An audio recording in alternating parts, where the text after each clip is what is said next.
Hi, I'm Garima, a creative consultant, and in this video, I want to talk about how businesses and service providers are divided into these four components, which I call it as a business matrix. So, what exactly is a business matrix? Is basically there are four components which has certain characteristics, and all these businesses fall under each of these components based on where they are right now.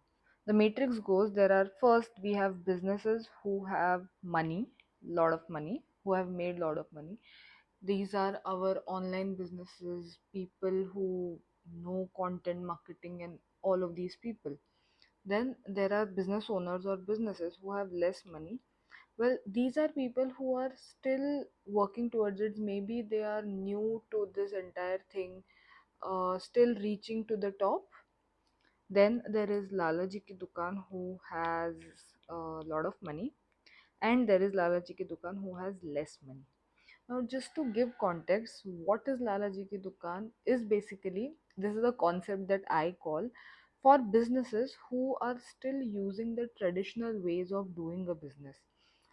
Well, these are businesses who are resistant to using new concepts or trends and work with them or incorporate these concepts or trends in their business to make it successful, right? We as service providers or B2B people, we need to see and make sure that we avoid selling it to Lala Ji ki Dukan who has less money. Why? Because these are people who still work on referrals and are the most difficult to sell. Why? Because these are people who have done one or two works here and there, or might have done more work, but they would much rather have no work for 2 months in a row than working to get more work in terms of sales, marketing, outreach. So basically, they are those who are not willing to get out of their comfort zone by themselves in the first place. It'll be okay for them if they're not earning any money in that period, but they won't even invest any money for any kind of service. Now, I would also like to tell why others are a good choice. Is let's go one by one. So, businesses who have a lot of money are people who are aware about what needs to be done in this age today 2025 to build their business, to make it successful. And since they have money, they are willing to invest if they see value. And they are people who are already aware about the concepts, the requirements of making a business successful. Now, the second one, businesses who have less money, are people who are again aware of what is required, even though they might not have substantially more money to provide as of now, but they are willing to hustle to try to make these things work, to invest in their learning and skill stacking and skill building, and even invest in service providers. Now, the third kind, that is Lalaji ki Dukan, who has a lot of money. Now, if you ask me that, Garima, if Lalaji ki Dukan are people who are still using referrals and traditional ways, then how are Lalaji ki Dukan who have a lot of money any different from the people who don't?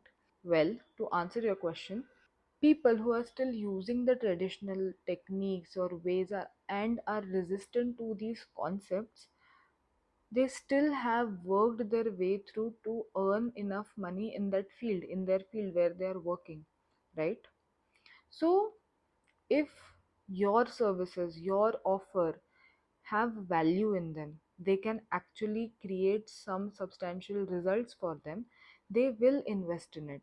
They will invest in your service and offer. They can be a bit difficult to work with or trickier to work with, but they are willing to invest in a solution that you can provide. If they can actually see the results that you can provide for them, they are willing to learn or be aware of the concepts that you bring to the table. Not being biased to any of these businesses, but it helps us service providers, especially consultants and coaches, to qualify these businesses before we get on a sales call with them, so that we don't waste our time on people who are not going to buy from us regardless how good of an offer or quality of work that you are providing, because they are simply not ready to invest, not in you, for that matter anyone.